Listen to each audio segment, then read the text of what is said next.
ಏನು ಮೊದಲು ಇದ್ದಂಥ ನರೇಗಾದಲ್ಲಿ 100 ದಿನದ ಕೌಶಲ್ಯ ರಹಿತ ಉದ್ಯೋಗ ಖಾತ್ರಿ ಇತ್ತು. ಈಗ ಕೇಂದ್ರ ಸರ್ಕಾರ ಅದನ್ನು ಪ್ರತಿ ಕುಟುಂಬಕ್ಕೆ 125 ದಿವಸ ಕೌಶಲ್ಯ ಸಹಿತವಾದಂಥ ಉದ್ಯೋಗ ನೀಡುವಂಥ ಕೆಲಸ ಮಾಡಿದೆ. ಅದರ ಮೊದಲು 100 ದಿವಸದ್ದನ್ನು ಇವತ್ತು 125 ದಿವಸ ಮಾಡಿದ್ದಾರೆ. ಏನು ಇದರಲ್ಲಿ ಏನು ಅನಾಹುತ ಆಗಿದೆ? ಏನು ಗ್ರಾಮೀಣ ಜನರ ಒಂದು ಉದ್ಯೋಗ ಕಸುವಂಥದ್ದಾಗಿದೆ? ಕೇವಲ ಕೂಲಿ ಕೆಲಸದ ಮೇಲೆ ಕೇಂದ್ರೀಕರಣ ಇತ್ತು ಅಧ್ಯಕ್ಷರೇ. ಇವತ್ತು 2047 ಭಾರತ ವಿಕಸಿತ ಭಾರತ ನಮಗೊಂದು ಗುರಿ ಇರಬೇಕು. ಹೆಂಗೆ ಅಂದರೆ ಶ್ರೀಮತಿ ಇಂದಿರಾ ಗಾಂಧಿಯವರು ಇದ್ದಾಗ ಗರೀಬಿ ಹಟಾವು 20 ಪಾಯಿಂಟ್ ಪ್ರೋಗ್ರಾಮು ಅನೇಕ ಏನು ಇವತ್ತು ಯೋಜನೆಗಳನ್ನು ತಗೊಂಡು ಬಂದಿದ್ರು. ಯಾಕಂದರೆ ಅಂದಿನ ಕಾಲದಲ್ಲಿ ಬಡತನ ಅನ್ನುವಂಥ ಭಾಳ ದೊಡ್ಡ ಸಮಸ್ಯೆ. ವಿದೇಶದಿಂದ ಗೋಧಿ ಬರ್ತಿತ್ತು. ಯಾವ ಅಮೇರಿಕಾದಲ್ಲಿ ಹಂದಿಗಳಿಗೆ ಹಾಕುವಂಥ ಗೋಧಿ ಭಾರತಕ್ಕೆ ತಂದು ನಮ್ಮ ಜನರಿಗೆ ಕೊಡುವಂಥ ಪರಿಸ್ಥಿತಿ ಇತ್ತು. ಅಂದು ಲಾಲ್ ಬಹದ್ದೂರ್ ಶಾಸ್ತ್ರಿಯವರು ಏನು ಒಂದು ಜೈ ಜವಾನ್ ಜೈ ಕಿಸಾನ್ ಅನ್ನುವಂಥದ್ದು ಪ್ರತಿ ಸೋಮವಾರ ಎಲ್ಲರೂ ದೇಶದಲ್ಲಿರೋ ಸೋಮವಾರ ಒಂದು ದಿವಸ ಆಹಾರವನ್ನು ಬಿಡಬೇಕು, ಅನ್ನವನ್ನು ಬಿಟ್ಟರೆ ನಮ್ಮ ದೇಶದ ಆಹಾರದ ಒಂದು ಸಮಸ್ಯೆ ಹೋಗ್ತದಂತ ಅವತ್ತು ಒಂದು ಸಂಘರ್ಷ ಇತ್ತು. ಅದರ ನಂತರ ಜವಾಹರ್ ರೋಜ್ಗಾರ್ ಯೋಜನಾ ಬಂತು. ಅದರ ನಂತರ ಅದೇ ಬದಲಾವಣೆಯಾಗಿ ಇವತ್ತು ಮಹಾತ್ಮ ಗಾಂಧಿ ರಾಷ್ಟ್ರೀಯ ಗ್ರಾಮೀಣ ಉದ್ಯೋಗ ಯೋಜನೆ ಬಂತು ಅಧ್ಯಕ್ಷರೇ. ಅವಾಗ ವೇತನ ಮನ್ರೇಗಾದಲ್ಲಿ 15 ದಿವಸಕ್ಕೊಮ್ಮೆ ಆಗ್ತಾ ಇತ್ತು ಅಧ್ಯಕ್ಷರೇ. ಈಗ ಈ ಹೊಸ ಒಂದು ಯೋಜನೆ ಬಂದಿದ್ದರಿಂದ 7 ದಿವಸಕ್ಕೊಮ್ಮೆ ವೇತನವನ್ನು ಪಾವತಿ ಮಾಡಲೇಬೇಕು.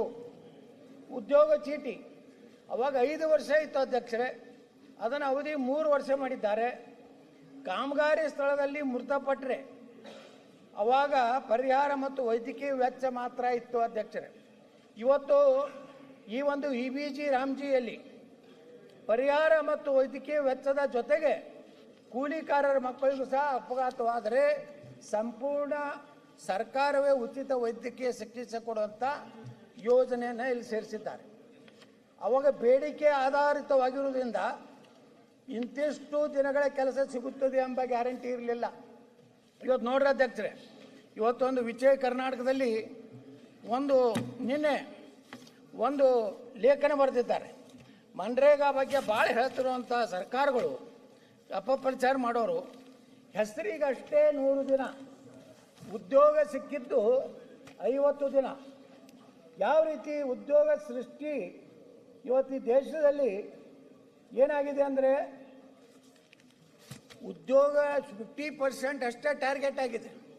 ಅದಕ್ಕೆ ಈಗ ಹೊಸ ಒಂದು ಏನು ನಮ್ಮ Viksit Bharat guarantee for Rozgar and Ajeevika ಮಿಷನ್ನಲ್ಲಿ ಪೂರೈಕೆ ಆಗಿದ್ದರಿಂದ ಕೂಲಿಕಾರರಿಗೆ ಇಂತಿಷ್ಟು ದಿನಗಳ ಕೆಲಸ ಸಿಗುತ್ತದೆ ಎಂಬ ಗ್ಯಾರಂಟಿ ಇದೆ.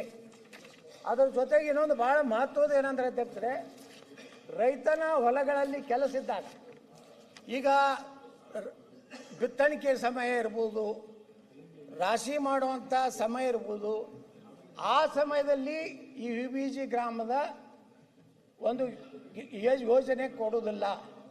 ಆ ಗ್ಯಾಪದಲ್ಲಿ ಅಲ್ಲಿನ ಹಳ್ಳಿಯಲ್ಲಿರುವಂಥ ಜನರಿಗೆ ರೈತರಿಗೆ ಕಾರ್ಮಿಕರು ಸಿಗಬೇಕನ್ನುವಂಥ ಒಂದು ಗ್ಯಾಪ್ ಕೊಟ್ಟಿದ್ದರಿಂದ ಇವತ್ತೇನಾಗಿದೆ ಅಧ್ಯಕ್ಷರೇ, ಇವತ್ತೇನಾಗ್ತದೆ ಅಧ್ಯಕ್ಷರೇ, ನಾವೆಲ್ಲ ಮಾತಾಡ್ತೀವಿ. ಆದರೆ ಸುಗ್ಗಿಯ ಕಾಲದಲ್ಲಿ ರೈತರಿಗೆ ಕಾರ್ಮಿಕರೇ ಸಿಗುವುದಿಲ್ಲ. ಅಂಥ ಸಂದರ್ಭದಲ್ಲಿ ಅಧ್ಯಕ್ಷರೇ, ಇವತ್ತು ಏನು 20 ವರ್ಷದಿಂದ ಬಂದಂಥ ಮನ್ರೇಗಾ ಯೋಜನೆ ಪರಿಷ್ಕರಣೆ ಮಾತ್ರ ಇದರಲ್ಲಾಗಿದೆ. ಪೂರ್ತಿ ತೆಗೆದು ಹಾಕಿದ್ದಾರೆ. ಪೂರ್ತಿ ನರೇಂದ್ರ ಮೋದಿಯವರು ಗ್ರಾಮೀಣ ಪ್ರದೇಶದ ಹಕ್ಕನ್ನು ಕಸಿಕೊಂಡಿದ್ದಾರೆ ಅನ್ನೋದರಲ್ಲಿ ಯಾವುದೇ ರೀತಿ ಆಧಾರ ರಹಿತ ಟೀಕೆ ಒಳ್ಳೆಯದಲ್ಲ. ಮತ್ತು ಪಾರದರ್ಶಕವಾಗಿ ಸಮರ್ಥವಾಗಿ ಜಾರಿಗೆ ಆಗೋದನ್ನು ಇವತ್ತು ಈ ಒಂದು ಯೋಜನೆಯಲ್ಲಿ ನಾವು ನೋಡಲಿಕ್ಕೆ ಸಾಧ್ಯ ಆಗ್ತದೆ. ಅಂದರೆ ಅಧ್ಯಕ್ಷರೇ, ಇವತ್ತು ಸಾಕಷ್ಟು ಏನು ಈ ದೇಶದಲ್ಲಿ ಸಾಕಷ್ಟು ಗಾಂಧಿಯವ್ರ ಹೆಸರಿನಿಂದ, ನೆಹರು ಅವ್ರ ಹೆಸರಿನಿಂದ, ರಾಜೀವ್ರ ಸಾಕಷ್ಟು ಯೋಜನೆ ಅದಾವೆ.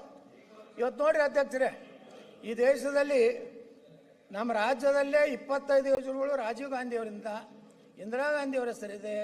ರಾಜೀವ್ ಗಾಂಧಿ ಅವರ ಹೆಸರಲ್ಲಿ ಶಿಕ್ಷಣ ಸಂಸ್ಥೆಗಳು 55, ಇಂದಿರಾ ಗಾಂಧಿ ಅವರ ಹೆಸರಲ್ಲೇ 21, ನೆಹರು ಅವರ ಹೆಸರಲ್ಲೇ 22, ರಸ್ತೆ ಸ್ಥಳ ಕಟ್ಟಡಗಳಿಗೆ 74, 51 ಪ್ರಶಸ್ತಿಗಳು ಗಾಂಧಿ ಕುಟುಂಬದ ಹೆಸರುಗಳಿಗೆ, 39 ವೈದ್ಯಕೀಯ ಸಂಸ್ಥೆಗಳ ಗಾಂಧಿ ಕುಟುಂಬಕ್ಕೆ. ಈ ರೀತಿ ಸಾಕಷ್ಟು ಹೆಸರುಗಳು ಸ್ಕಾಲರ್ಶಿಪ್ನಲ್ಲಿದೆ, ವಿಮಾನ ನಿಲ್ದಾಣದಲ್ಲಿದೆ, ರಾಷ್ಟ್ರೀಯ ಉದ್ಯಾನ ಇದೆ.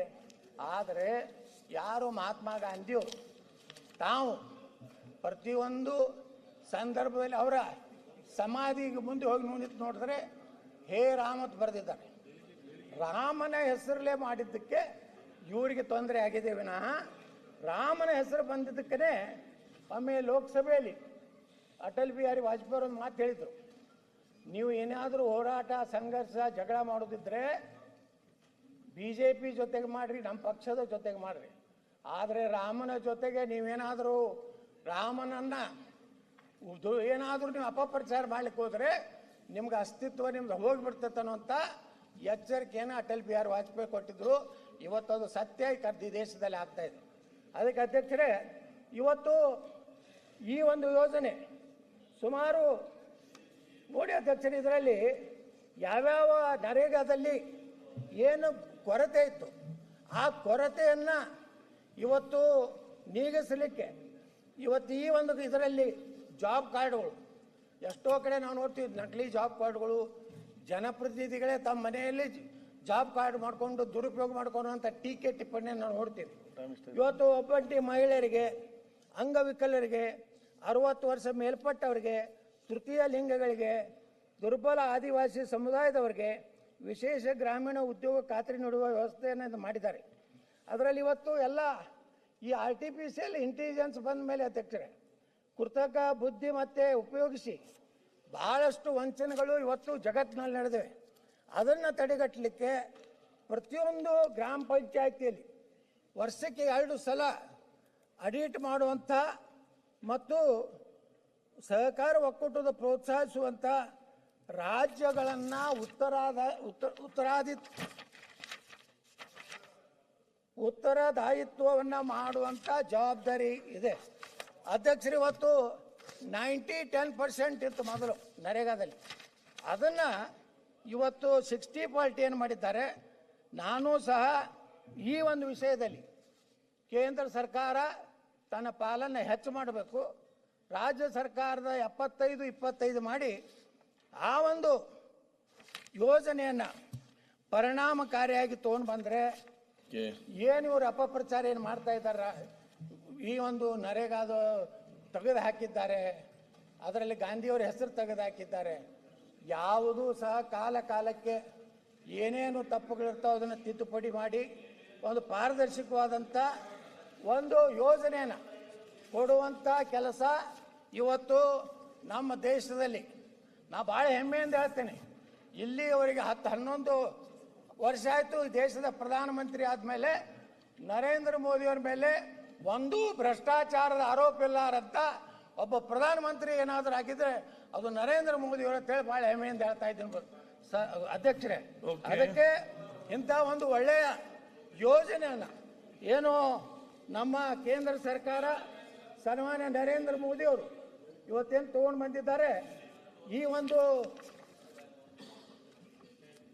ವಿಕಸಿತ Bharat guarantee for Rozgar and Ajeevika mission, ಈ ಒಂದು ಏನು ಕೇಂದ್ರ ಸರ್ಕಾರ ತಂದಿದೆ, ಇದನ್ನು ನಾನು ಕೇಂದ್ರ ಸರ್ಕಾರವನ್ನು ಅಭಿನಂದಿಸ್ತೇನೆ. ಈ ಯೋಜನೆ ಕರ್ನಾಟಕದಲ್ಲಿಯೂ ಸಮರ್ಪಕವಾಗಿ ಜಾರಿಯಾಗಲಿ. ಇವತ್ತು ನಾವು ಮುಖ್ಯಮಂತ್ರಿಗಳು ವಿನಂತಿ ಮಾಡ್ಕೋತೀನಿ, ಇದು ಕೇವಲ ಕೆಲವು ಪಕ್ಷದ ಒಂದು ಸಂಘರ್ಷಕ್ಕಿಳಿಲಾರ್ದೆ ಇದರಲ್ಲಿ ಏನಾದರೂ ಇನ್ನೂ ಸಲಹೆಗಳಿದ್ದರೆ ರಾಜ್ಯ ಸರ್ಕಾರ ಕೊಟ್ಟು ಈ ಯೋಜನೆಯನ್ನು ಕರ್ನಾಟಕದಲ್ಲಿ ಸಮರ್ಪಕವಾಗಿ ಜಾರಿ ತರೋದ್ರ ಮೂಲಕ ಜನರಲ್ಲಿ ಇನ್ನೂ ಉದ್ಯೋಗ ಅವಕಾಶಗಳನ್ನು ಹೆಚ್ಚು ಮಾಡುವಂಥ ಆ ಒಂದು ಹಿನ್ನೆಲೆಯಲ್ಲಿ ಈ ಯೋಜನೆಯನ್ನು ವಿರೋಧವನ್ನು ಮಾಡೋದನ್ನು ಬಿಟ್ಟು ಇವತ್ತೇನು ಮಾನ್ಯ ಮುಖ್ಯಮಂತ್ರಿಗಳು ಈ ಸದನದಲ್ಲಿ ಏನು ಒಂದು ಪ್ರಸ್ತಾವನೆ ತಂದಿದ್ದಾರೆ ಅದನ್ನು ವಾಪಸ್ ತಗೋಬೇಕು. ಆ ವಾಪಸ್ ತಗೋದಿದ್ರೆ ನಾನು ಅದನ್ನು ವಿರೋಧ ಮಾಡ್ತೀನಿ ಅಂತ ಹೇಳಿ ನನಗೆ ಸಮಯ ಕೊಟ್ಟಿದ್ದಕ್ಕೆ ಧನ್ಯವಾದಗಳು ಹೇಳಿ. ಗ್ಯಾರಂಟಿ ನ್ಯೂಸ್, ಸುದ್ದಿ ಖಚಿತ, ನ್ಯಾಯ ನಿಶ್ಚಿತ.